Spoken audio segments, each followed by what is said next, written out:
Okay, we're going to have Prabhupada lead the Nishina prayers.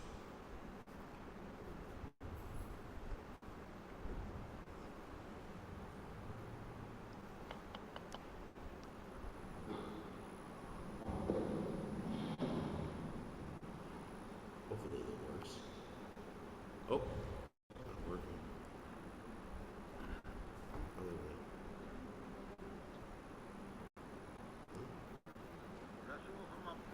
Oh, wrong one. Wait a second.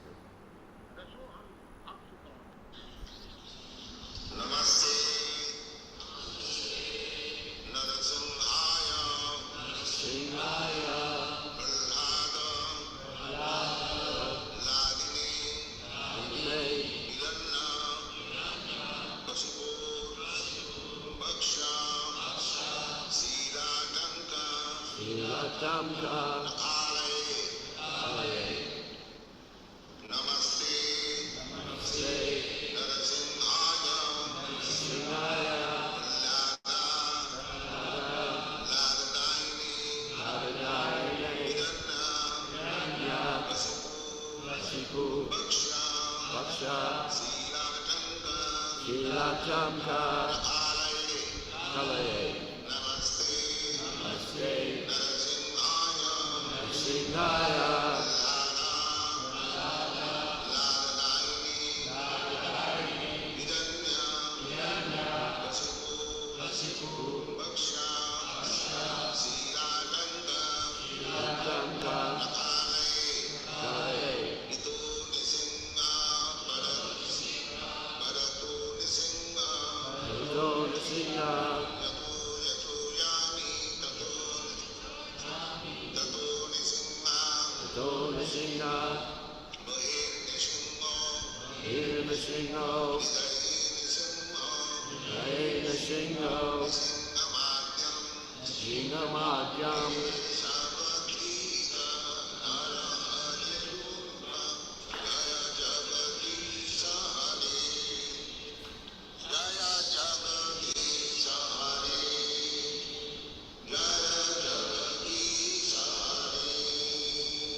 That's it. So, Jayam Vishnupad Paramahansa Paravakacharya.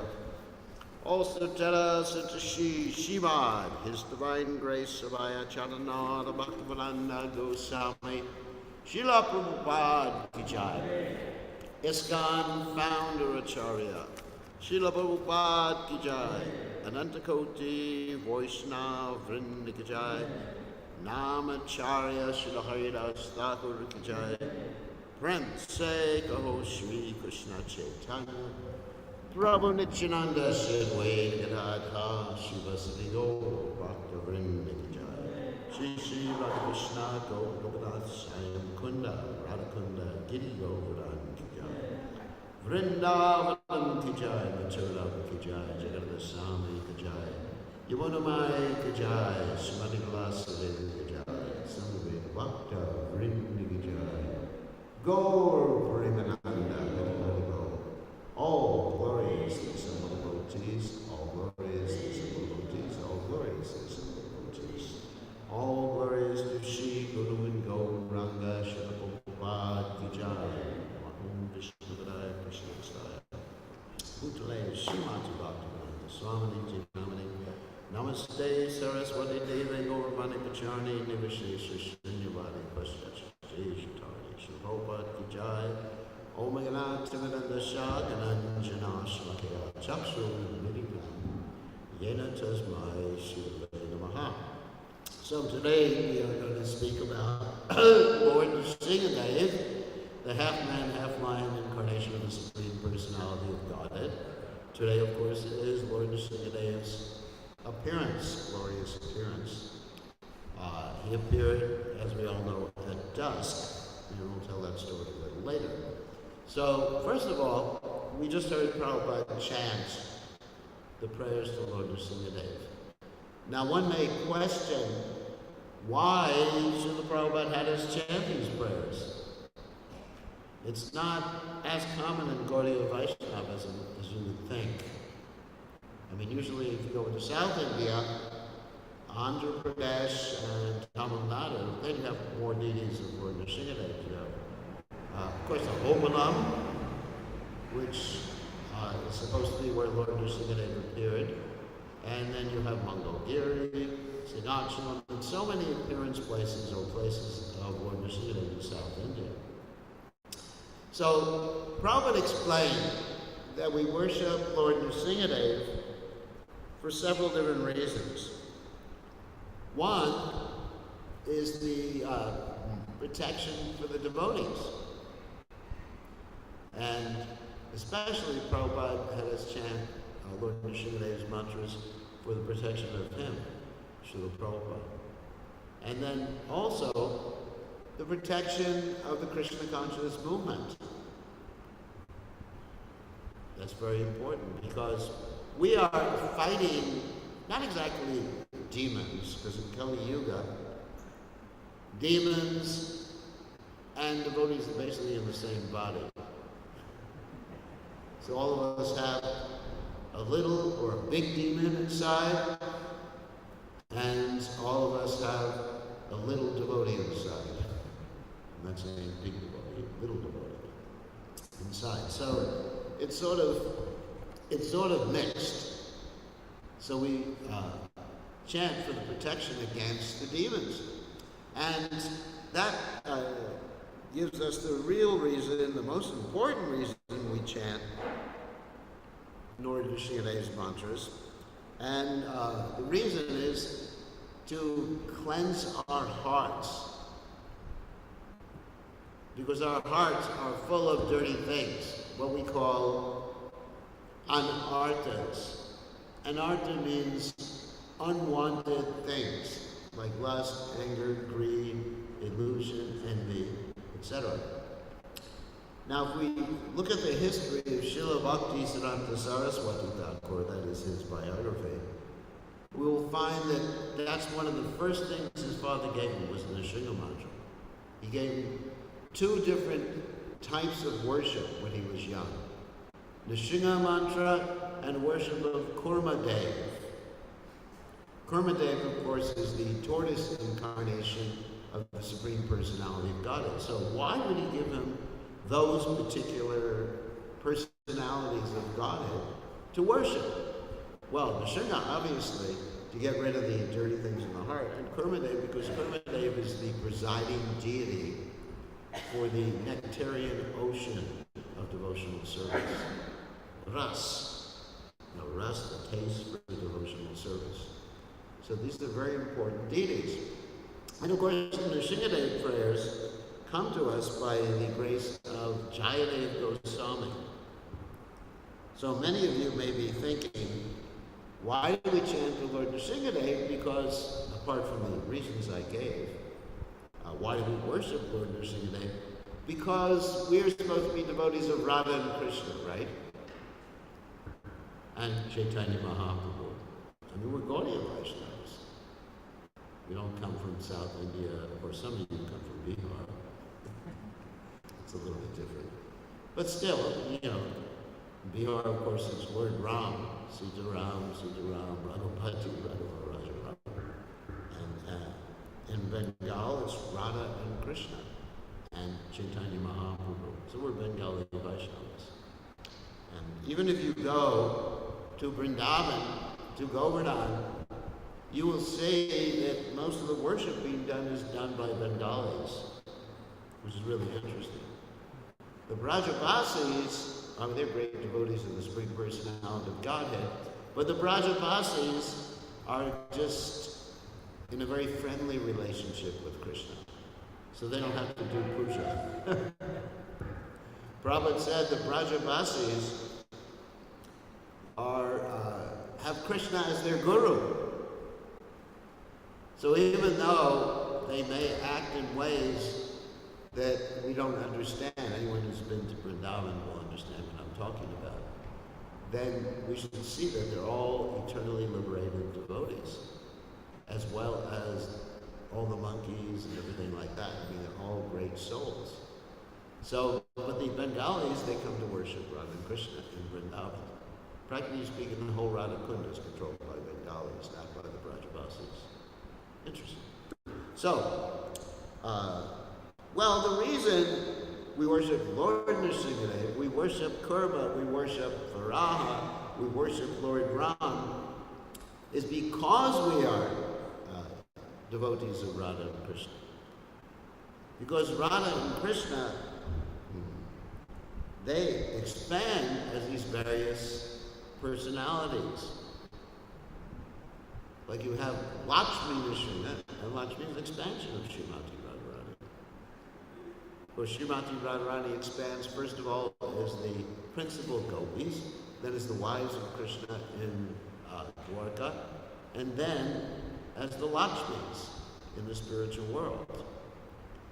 So, Keshavadrita Nadahani Rupa. What does that mean? Krishna, you are appearing as half man, half lion. Keshavadrita Shukara Rupa. You are appearing as the boar incarnation. Keshavadrita Rama Sharira. You are appearing as Lord Ram. So Sahajas say, oh, we only worship Radha and Krishna. But devotees of Radha and Krishna, real devotees of Radha and Krishna, they worship everything Krishna does. Because it's like saying to someone, I love you, but not outside of the house. As soon as you leave the house, I'm not interested in you. It's like, you know, let's say someone's married, and the wife loves the husband. As soon as the husband goes to work, she's not interested. She's not interested that he plays soccer or whatever he does. She's interested. She loves him. Everything he does is relishable for a good wife. Hope none of you ladies will get upset now. Whether he does business or whatever, it's actually relishable if you love someone. Right? Just like Prabhupada. When we hear about Prabhupada's preaching, it's relishable. When we hear about Prabhupada getting a massage, it's relishable. We hear about Prabhupada. I mean, it's like when I would stand behind Prabhupada when he was chanting, I would just watch the cartels and that was relishable. Just like watching Prabhupada chant, it was like, it was like watching the greatest dance performance, basically. It was all choreographed, as they say. It was simply wonderful. Everything about Prabhupada. Just like we have that poem written about Krishna by Balabacharya, Madhuram. You know that song? Everything about Krishna is sweet. So when Krishna decides, Keshavadrita Narahari Rupa, to become half man, half lion, that's sweet. And the devotees see, that's Krishna doing it. You understand? If you're a devotee of Radha Krishna, you see, oh, Krishna is really cool. He's now taken the form half man, half lion. So, anyway, so it's a little background so we don't think that, oh, this is not so important, this Nrsimhadeva's appearance today, because everything Krishna does is important. So, let's get to the story of Lord Nrsimhadeva. So the story of Lord Nrsimhadeva is told in the 7th canto of the Srimad Bhagavatam. Now, why is the story told in the 7th canto? I mean, what is the background for that story? The background of the story is that Parikshit Maharaj is asking Shukadeva Goswami, he's very surprised that Krishna seems to always be taking the side of the demigods against the demons.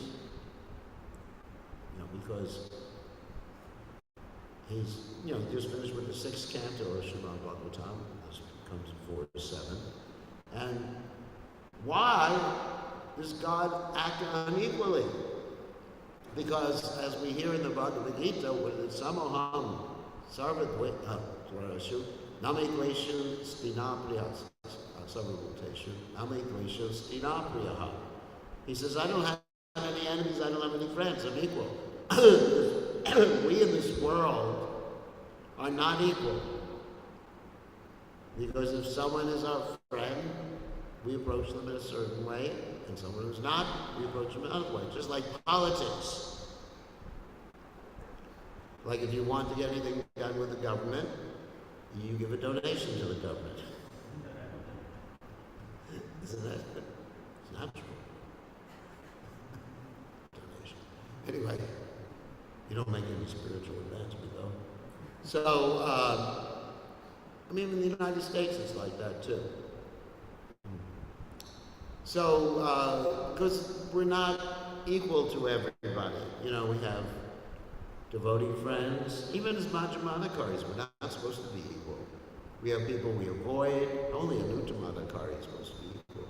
We avoid the envious, we make friends with the devotees, we preach to the innocent, we worship the spirit. It's definitely not equal. Of course, we are supposed to see Vijavidya Sampane Brahmani Gavyasapati Shuni Jaiva Swapakecha Pandita Samadarshana. We're supposed to see all the entities equally. But Krishna is not supposed to take sides in the fight between the battle of the demons and the devotees, or demigods. So the question is raised. So in this particular, what we call context, the story of Lord Nrsimhadeva, the story of Prahlad Maharaj is told. Actually, it's the story of Prahlad Maharaj. Because Krishna likes his devotees' praise more than anything else. So we find in many other religious literatures that God is depicted as very jealous, right? I remember the religion I was brought up, God, even it's stated, I'm a very jealous God.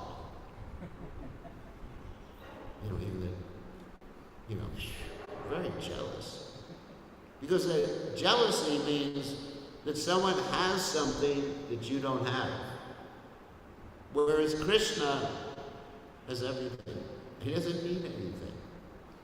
Whatever he does for the demons, devotees, is for their benefit, not for his own sake. Because Lakshmi Sahasra Sata Sambrahma Sevimanam Govindamadi Purusham Tamaham Bhajami. Krishna has all these Lakshmis there. What are you going to cook for him? You're going to cook some chapatis that don't even puff up. He wants to do this. Right? I look at the rotis and I think, what's happening? We used to have better rotis for Krishna. So then,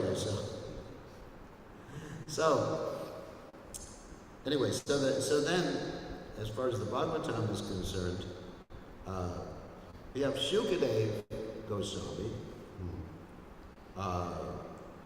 referring the question to Yudhisthira Maharaj, because Yudhisthira Maharaj is the whole conversation there. So the Bhagavatam is stories within a story. And Yudhisthira is asking Narada why Shishupal and Dandavakra attained liberation. And then Narada Muni answers, talking about that there's two types of absorption in the Supreme Personality of Godhead, and two types of criticism. One can criticize the Lord out of love. That's the gopis. They criticize Krishna. Not only do they criticize Krishna, they get angry with Krishna, they threaten Krishna with sticks. But that's out of love. Don't try that at home. And the other type is those who criticize unfavorably, but both are absorbed. And it turns out that absorption of those who are criticizing, in one sense, is stronger than those who are not criticizing. Isn't it? When you're angry with someone, you probably think of them more than you would ordinarily. If you love someone, okay, I love you, okay. But anger just eats away at you. You think of the person 24 hours a day. Right? But even that anger or demoniac attitude has two aspects according to Narada Muni. Conversation Narada Muni and Narada Muni and Yudhisthira. So one is when it actually helps one spiritually, a negative thing helps one spiritually, like in the case of Shishupal, that was helping him spiritually. He got liberated. But there's demons who don't meditate on Krishna. And the example given is Vena. You know the story of Vena? Vena, he was actually a pretty bad guy. He was a demon, but he wasn't thinking of Krishna all the time. So you got demons who are bad and demons who are very bad. The very bad demons don't think of Krishna, and the good demons, they think of Krishna in an inimical way. And of course, this demoniac mentality where the demons think of Krishna in an inimical way, they think of Krishna, they have their bad karma destroyed. Whereas Vena did not have his bad karma destroyed, because his absorption was not in the form of the Lord. He wasn't thinking of Krishna. He was just demon. So in other words, yeyatamam bhajante tam sadaiva bhajami. It really depends, even if you're a demon, what type of demon you are, how you reciprocate with the Lord. So if you're going to be a demon like Hiranyakashipu, Shishupal, who committed 100 offenses. I mean, that's a pretty good demon. You have to think of 100 bad things to say about Krishna. I mean, I couldn't do that. I can't even think of 100 bad things to say about anybody but to speak of Krishna. So that means he was expert, Shishupal. And of course, Dandavakra. So all the bad karma becomes destroyed. And of course, you see in the case of Putana, that Putana was completely absorbed in Krishna, and even she had a maternal affection from her previous life. She was your friend. Balu Maharaj's sister. Anyway, it's a whole story about that. And Kubja also. Kubja was completely angry with Lord Ram, right? Because Lord Ram had just like denied her love and did a little erectomy on her, and nosectomy.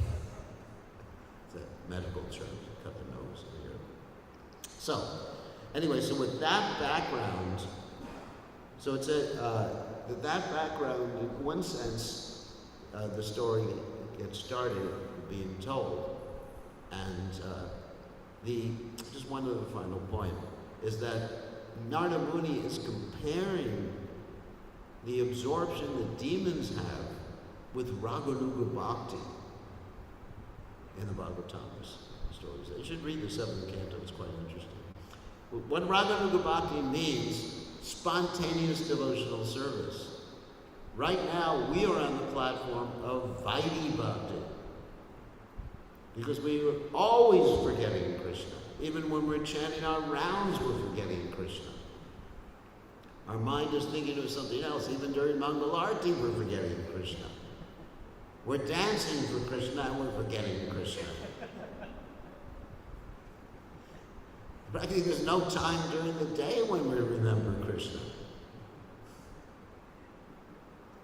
Except maybe, hopefully, Bhagavatam class. We're sleeping during the Bhagavatam class.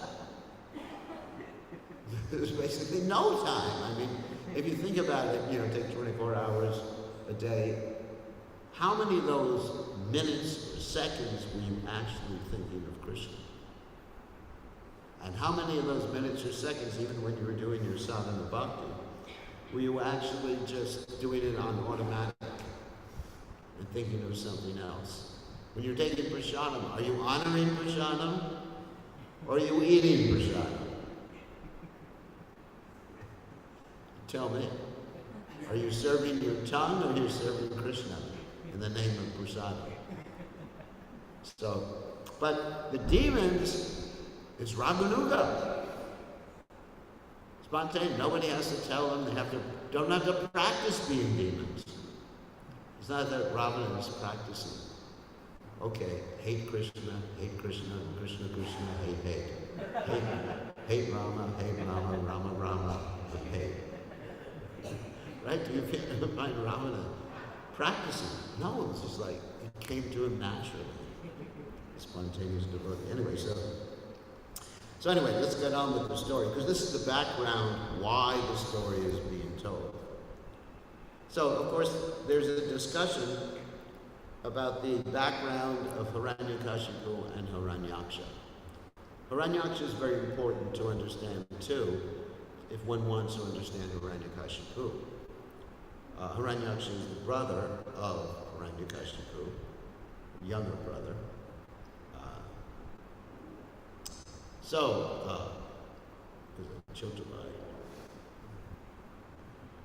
Anyway, so there's a birth. I'm not going to tell this whole story, but I could relate a little bit of the story.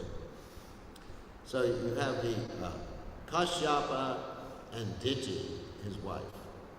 So Diti became very lusty at one particular point, and she sort of lured Kashyapa Muni to have a relationship at an improper time.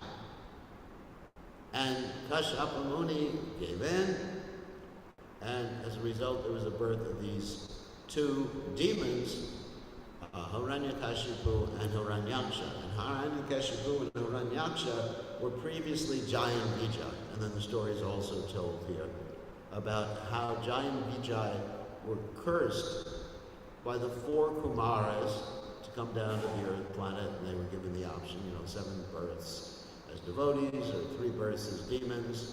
And of course that's Ravana, Kumbhakarna, Hiranyakashipu, Hiranyaksha, Shishupal, and Dantavakra. And some people say Jagai and Madai too. And then they went back to God. Because they became devotees of Jagai and Madai. So what happened is that the Lord appeared as the boar incarnation. And as the boar incarnation, he fought with Hiranyaksha. means gold eye, just to do the translation.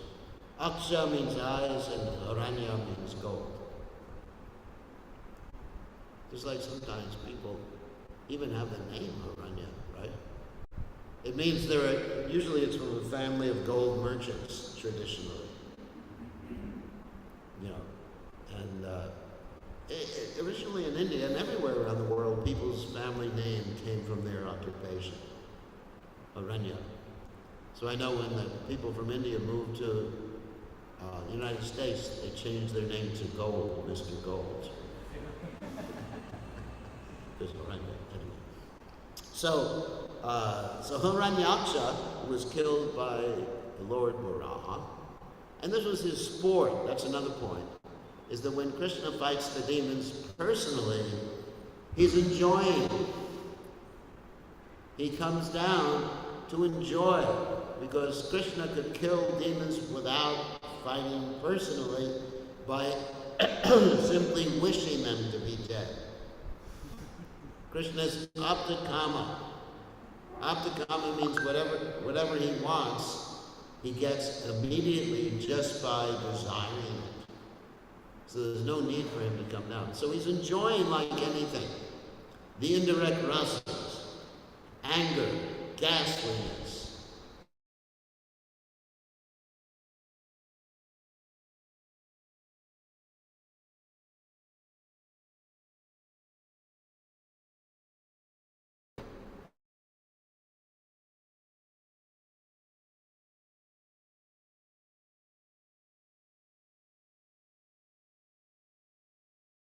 Hiranyakashipu got angrier because of this, and he started to say bad things about Krishna. And this is the whole point. He says, you have given up, Krishna, you have given up equality due to being in Maya. So he's accusing God of being in Maya. And I am going to kill the Supreme Personality of Godhead, but first, I'm going to kill all the demigods by destroying the sacrifices. So he destroys all the sacrifices. But he also preaches.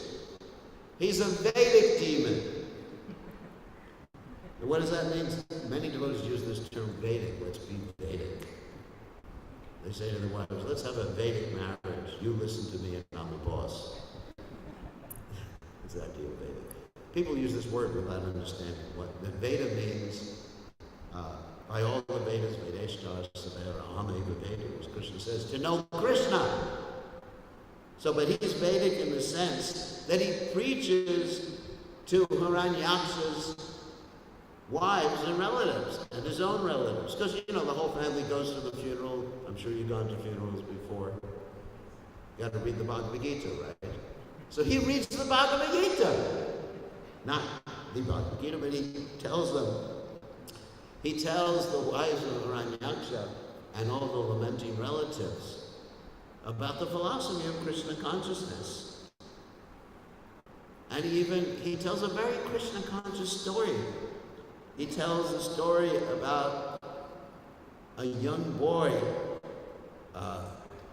Yamaraj appears as a young boy, and he preaches to someone who is lamenting at a funeral. So he's even Krishna conscious in a certain way. He says, he tells the story of what's called the Kalinga bird. Some of you may have heard this story before. That the Kalinga bird goes out, and his wife and family get taken by a hunter. And so the Kalinga bird, he comes back, he laments, and he falls into the same trap. So the point, falls into the hunter's trap. So the point is that, yes, we can lament at a funeral, but if we get someone's phone. So if we forget our Krishna consciousness, then we fall into the same trap. And we also get taken by the snare of Maya. So then, after preaching to his relatives, Hiranyakashipu has this whole plan to become immortal. He actually wants Lord Brahma's post, and the story is he goes to the Mount Mandara, stairs, steps on his tiptoes, and he performs these great austerities. And so great are his austerities, even though his flesh and everything is being eaten away and he's just living in the bones of his body, that fire starts to come from his hair.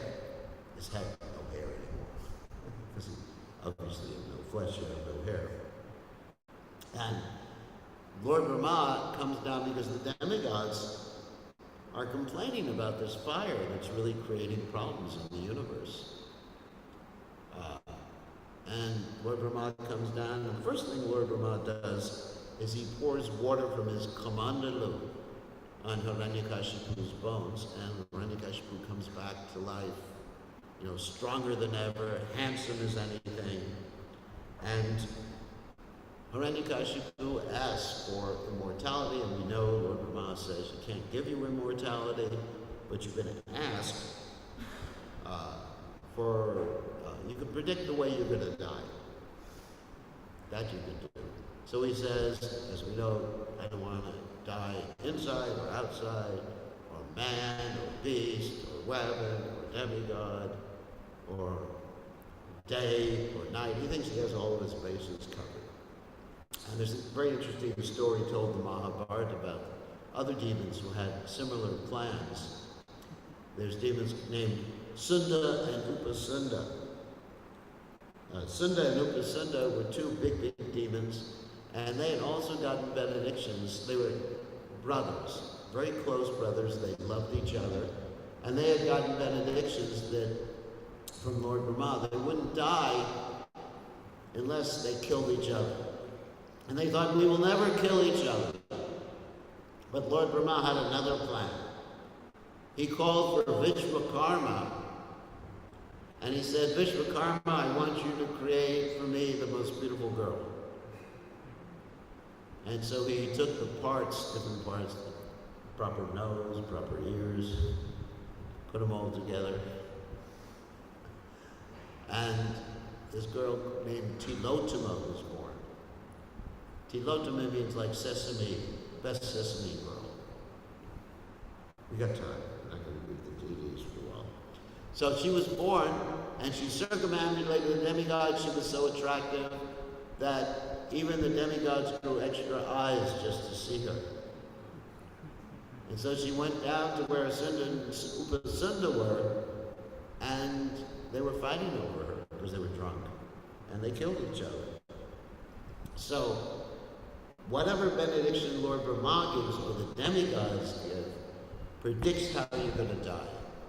Try to remember that. So that's why we don't worship the demigods. We worship Krishna. So, anyway, so at that point, Hiranyakashipu, getting back to the story, became so powerful that all the demigods began to serve him. Day and night, they were offering obeisances to him. Serve him. Even Narada Muni, he was acting like he was the servant of Hiranyakashipu. Of course, during the time of the austerities, let's backtrack a little bit, the demigods, especially Indra, had taken Hiranyakashipu's wife, Kayadu, because they were afraid that Kayadu's son was going to be a bigger demon than the father. Usually the sons take after the father. Actually, usually the sons take after the mother. But anyway, they were afraid of it happening. And so Indra was kidnapping Kayadu while Hiranyakashipu was performing austerities. And then Narada Muni interfered and said, it's a great devotee in the womb of this lady. And so he took Kayadu into his ashram, and he actually preached to her. And at the same time, Prahlad Maharaj was in the womb, and he was able to hear Krishna Katha. And she was also able to hear Krishna Katha, too. And because she didn't want to give birth until her husband came back, she didn't give birth the whole time, although it was a very long time. So, So another thing that this story illustrates is that offenses to devotees is the most dangerous thing, more dangerous than offending the Supreme Personality of God. Anyway, so then Hiranyakashipu comes back, Prahlad Maharaj is born, there's another 3 sons. Prahlad Maharaj, of course, is the best son, but because he had received instruction when he was in the womb of his mother from Narada Muni, he was completely disinterested in everything his teachers were trying to teach him. So his teachers were named Sanda and Amarta, and they were trying to teach him about politics, and specifically some items of politics are interesting, how to deal with your enemies. First way you deal, and I wish devotees would learn this. You know, they just go to the last means, which is like you argumentum on vaca, you beat your enemies. But the first thing you do is sweet words. You say, "Oh, Prabhu, you're such a nice devotee. You're serving so nicely. Would you like to clean the kitchen today?" That's the first thing you're supposed to do, not, "Get out of here, you stupid rascal." That's the last thing. So at least we should study with Sanda and Amarta. So anyway, you know, the point. So the first thing is sweet words. And if that doesn't work, you give someone a position. Okay, you can be in charge of cleaning the bathrooms. So, no, you give someone a position. Not quite that bad. And then, if that didn't work, then you use something called beta. Beta means what? Divide and conquer. You tell one person, "Hey, guess what so-and-so said about you?" And then you tell the other person, "Guess what so-and-so said?" And they are 2 friends, and they start, and they kill each other. And you say, "I don't have to fight them anymore because they killed each other." So this is called beta. And the next thing is threatening someone. If you don't behave yourself, you're not getting more rotis. And the last one is the stick. It's called shastra. As a Prabhupada would sometimes say, if you don't follow shastra, you get the shastra, or the stick. So Prahlad Maharaj didn't like this very much. Why? Because he did not want to think of anyone in terms of an enemy. He loved everybody. We mentioned this many times before in class. Yastu sarvani bhutani atmana evanam pashyati. This is the vision of a pure devotee.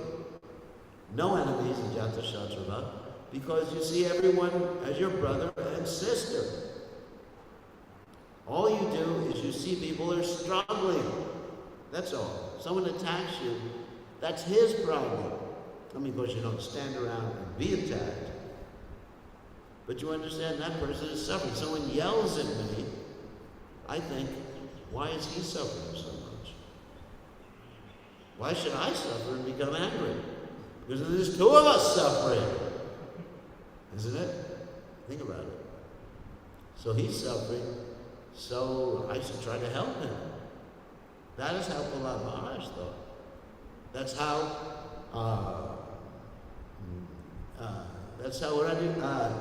Haridas Thakur thought when the people were beating him.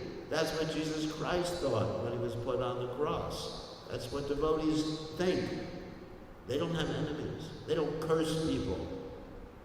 Many times in the Vedic literatures you hear about people cursing each other. But pure devotees don't curse. They don't. Because they're concerned for the welfare of others. So anyway, Prahlad Maharaj didn't want to hear about friends and enemies, pure devotee. So we should understand that's what it means to be a pure devotee. Or to be an aspiring devotee. If you're thinking of someone inimically, you have spiritual trouble. If there's someone every time you look at you feel, ugh. Isn't it? Every time you look at You have that, what is it, evil eye. That means you're the one in trouble, not them. It's your spiritual responsibility to change it. So, anyway, so he was sent to the school, comes back from the school. His father's very affectionate to him. His father is described in the Bhagavatam as even had tears in his eyes. He put his little son on his lap. Those are my dear son, Prahlad. What are you learning in school? You know, sometimes I ask people, what are you learning in school? And the students reply. He said, my dear father, Bir Krishna Goswami. So those who are too much attached to this material world cannot fix their mind on Krishna. And they're engaged in chewing the already chewed. And then he advised his father, just renounce everything. You know, here's this big demon in charge of the universe. Dad, it's time to retire. And devote yourself to your enemy, Krishna. And so his father naturally gets a little angry. And he calls his the teacher, son of the Marcus, what are you doing? You're polluting his mind. Imagine. Nowadays, of course, in school, they pollute the mind in a different way, right? Not only the teachers, but the other students, they pollute the mind. So he sends him back to the Gurukul because they're saying, we'll take care of him, don't worry.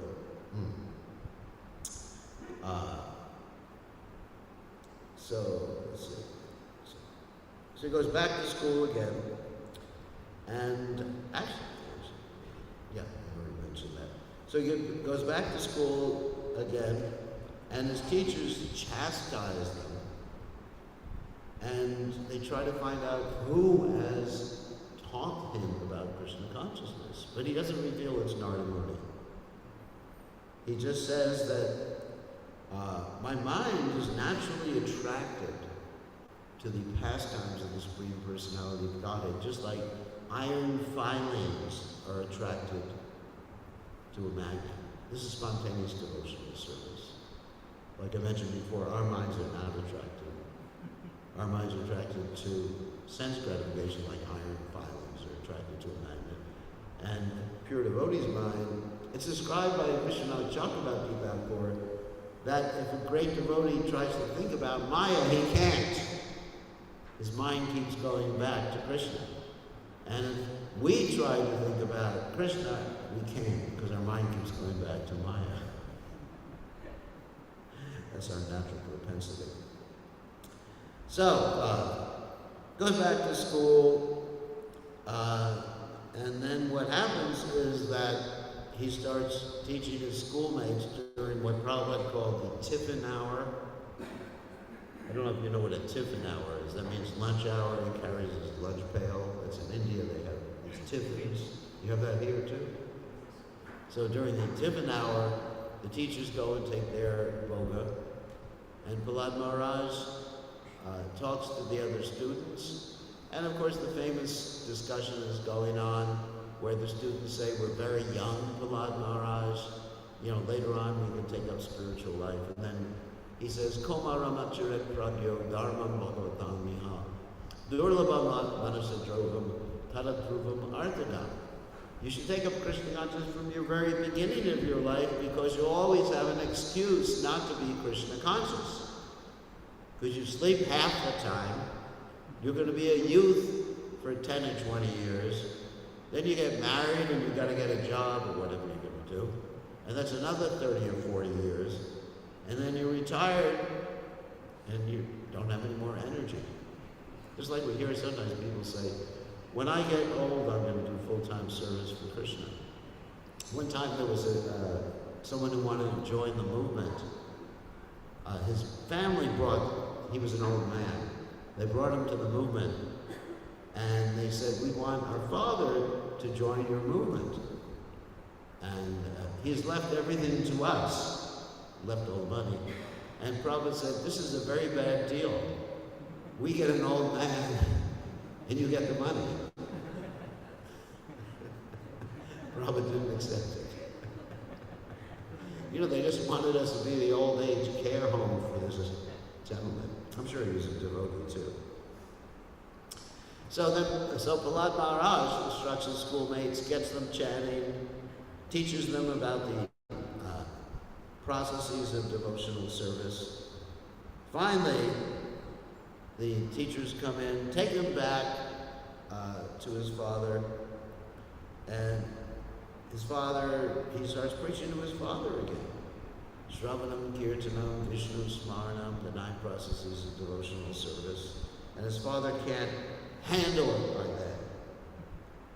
His father says, all right, kill him, chop him up, let him be eaten by Rakshasas, put him under the feet of elephants, snakes, give him in a pit of snakes, throw him from a hill, poison him, he has the mother poison him, subject him to wind, fire, crush him, starve him, freeze him, stone him to death.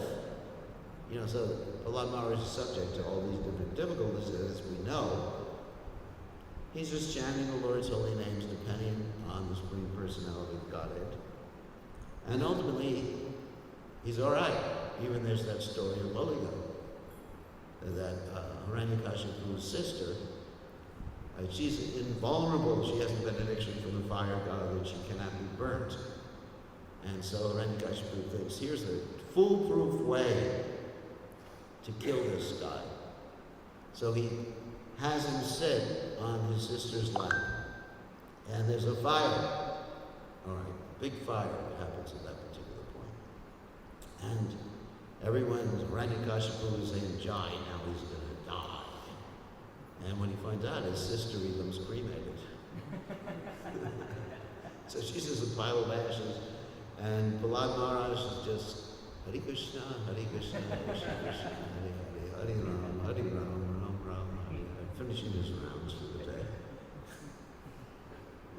So the father becomes even more frustrated at this point. He says, I can't kill him. Sandhya and Mark say, all right, we think we can handle this at this point. So he goes back to school. And the same thing happens with the children. They bring him back to the father. The father gets completely upset.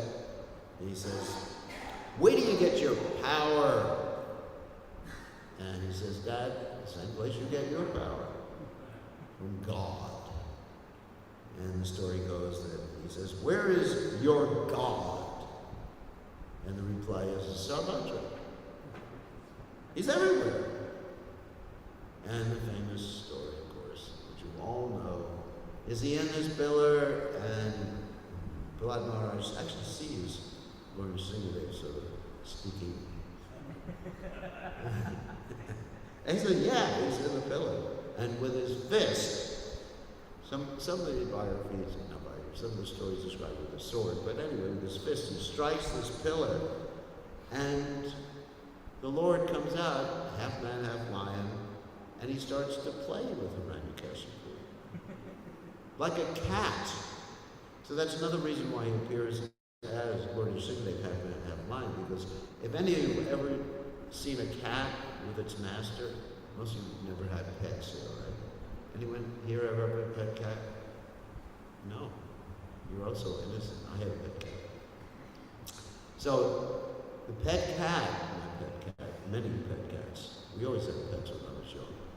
The cat would always take the rat and he'd let him go. He'd capture him, let him go, capture him, let him go. Like we say to children sometimes, don't play with your food. So he's playing with the rat. And it's torture to see this poor rat as an anxiety. But the cat, he doesn't kill him immediately, he just has fun. And then if the cat really loves you, it brings the rat to you as a present. I've had so many presents of dead rats when I was young. So anyway, so that's one reason why he appears half man, half lion. In addition to the not man, not beast, etc. like that, is because he wants to play with the demon. And the cat is naturally playing back and forth with the demon. So eventually, he takes Hiranyakashipu and goes into the doorway, which is not outside or inside, it's the dusk, which is when Lord Krishna appeared, which is about 5:45 in the afternoon. That's when you can break the fast. And so, that's a relief, isn't it? Some places where I come from, it's like 9 o'clock at night when the sun goes down. So, that's why I came here.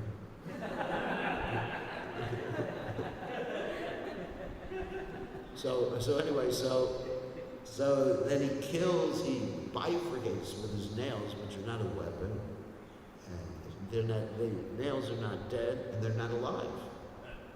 Because he said, I don't want to be killed by anything that's dead or anything that's alive. So nails, are they alive or they're dead? In one sense they're dead, but they're still growing, right? So how can something dead grow? But it's not alive. There's no pain there. I mean, you cut your nail and you don't scream in agony when you cut your nail. So he kills him with his nails, rips out, there's an intestectomy, rips out the intestines, put the intestines around his neck. This is called ghastly. This is an indirect ruse. So the Lord enjoys ghastliness sometimes. Ghastliness means blood and guts. Like we told the story the other day of Parashuram. Rivers of blood. 21 generations of Kshatriyas. Lakes of blood. Ooh, a chopper. Can you imagine chopping everyone's head off with an axe? So Krishna enjoys ghastliness sometimes. I mean, just like some of you may watch a horror movie when you were young or something like that. I don't know if you have that here. Dracula, vampires. You have that? You're civilized. So Krishna enjoys the same things that, because whatever propensity we have is ultimately there in the Supreme Personality of Godhead. That's why we have it. Like you're romantic, and Krishna's unlimitedly romantic.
Okay, back online. So Krishna loves these things. He loves like anything to fight. And he loves to fight with his devotees. So anyway, so Krishna is enjoying himself not only that way, he kills thousands of Hiranyakashipu's followers. And his airplanes are being thrown into outer space. You know, when Krishna fights, it's pretty ferocious. He basically is so angry, first of all, because his devotee is being offended. This is another interesting lesson. Krishna's devotee is offended, Krishna gets angry at you. And you lose the taste for hearing the chanting, your whole life is finished when you offend devotees. You lose your family, you lose your riches, you lose everything in your devotion. And the demigods are afraid. and there's Lakshmi and Lord Shiva, and they can't figure out what to do. Finally, they come to the conclusion that Lord Nrsimhadev is angry because his devotees have been offended. So Prahlad Maharaj goes forward. Prahlad Maharaj goes forward, and Lord Nrsimhadev puts him on his lap and starts to lick him like a cat. There's a cat again. Yes, those who haven't had cats, please get one. So Lord Nrsimhadev starts to lick Prahlad because he's his master, like that, in a very affectionate way. And he becomes peaceful. And now you have the famous prayers by Prahlad Maharaj, that Prahlad Maharaj is not afraid of Lord Nrsimhadev, but he's afraid of Maya, afraid of Krishna's illusory potency. And he expresses, first of all, in his prayers, he expresses his gratitude towards his guru. He doesn't think, oh, now I have God, I don't need guru anymore. He says, it's all due to the mercy of the guru, and I simply want to serve Narada Muni. Remember, this is Narada Muni telling the story to Yudhishthira Maharaj. Remember, going back to the beginning, to his, telling the story of his disciple. So normally, gurus tell the stories of their disciples. No, they do, because they're proud of their disciples, good disciples. They're proud of them. It's like someone's proud of their child. Just like yesterday, we had someone who graduated, became a member of the bar, and the parents were there. They were smiling like anything. Oh, our daughter, right? So it's natural. The spiritual master, so Narada Muni, being the guru, is really prideful of his disciple. Look at my disciples. That's nice. So that we should be like that in relationship with the guru. Not embarrassing. One time, one devotee did something, and I'm not saying what he did, but Prabhupada said to him, you have embarrassed me in front of Krishna. You have shamed me in front of Krishna. So we should think like that we can bring Krishna's pleasure to for the guru if we do something nicely. In other words, Krishna is always pleased with Prabhupada, but Prabhupada will be proud and Krishna will be more pleased if we can do something nice with Prabhupada. So then after that, Prahlad Maharaj defines his relationship with Lord Nrsimhadev simply as his servant. And Lord Nrsimhadev says, what do you want? Anything you want. This would be tempting, wouldn't it? Anything you want. Let me think about it. But he says, Prahlad Maharaj says, I'm not Baniya. I'm not a merchant. But if you want to give me something, get rid of my material desires. Here he has no material desires. But he's thinking he has, this is the humility. He says, please free me from this illusion. And Nrsimhadev says, okay, you're pure devotee, and I'm ordering you to enjoy opulence in this material world. So for those who are pure devotees, Krishna doesn't take everything away. Like he says, for those who I favor, I take everything away. But for those who are pure, Krishna doesn't take anything away. He gives them everything. Prabhupada's father said to Prabhupada, Krishna has 10 hands and 10 arms. And with those 10 hands and 10 arms, you're not going to be able to stop Krishna from giving you things if you're qualified. If you could take over the world, Krishna would give you the world. But we can't even take over our own mind. With the speaker, we say, when is the Krishna conscious movement going to take over the world? Well, when are you going to take over your mind, rascal? That's even a better question. So, anyway, so Prahlad Maharaj becomes the king of the demons, and he prays that his father will be forgiven. And Lord Nrsimhadev says 21 forefathers will be liberated. Past birth fathers and mothers, just don't worry about it. and 21 generations in the future. And so, this is the story of Lord Nrsimhadev and the first Lord Chaitanya worshiped Lord Nrsimhadev. He toured South India, he went to the Nrsimha temples. And so there's one story in the Chaitanya Charitamrita, how Lord Chaitanya Mahaprabhu, when he was in the mood of Lord Nrsimhadev, he actually terrorized all the residents of Navadvip. He started chanting the Shiva mantras and he got in the mood of Lord Nrsimhadev, and he went around, and everybody was scared. They locked the doors of their houses, ran away, because Lord Chaitanya was in the mood. So we should not be in the mood of Lord Nrsimhadev. We should be in the mood of Prahlad Maharaj. Okay, I think it's time to read the DVDs. Thank you very much. All glory is to His divine grace of Prabhupada, Krishna Bhagavan ki jai, Prahlad Maharaj ki jai. Shri Prabhupada.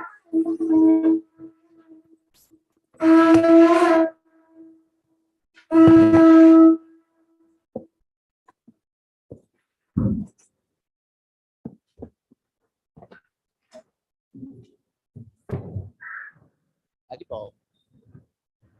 Jai. Shri Gaurnatai ki jai.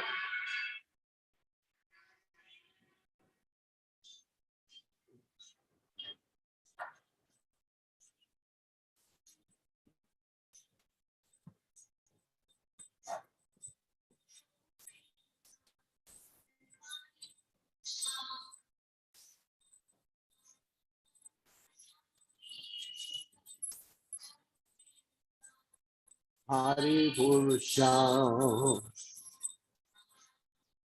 Goswami Govinda Hari Purusham Goswami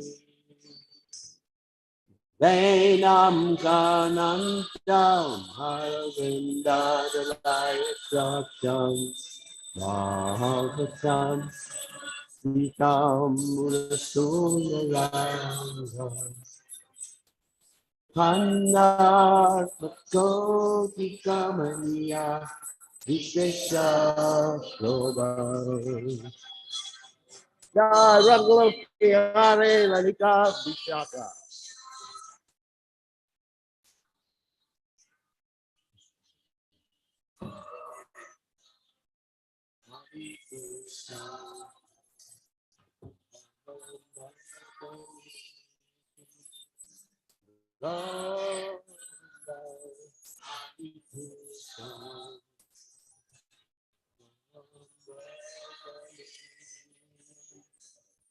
Angani Asa Shakalam Jiyadri Imanti Shanti Panti Karanti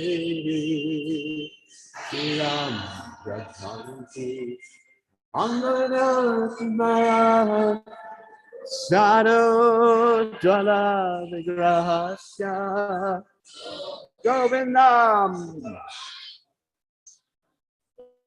Ram Lakshmanaman.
Hello, Satishi Smart. His divine grace, Goswami Srila Prabhupada Ki Jai. ISKCON founder Acharya Srila Prabhupada Ki Jai.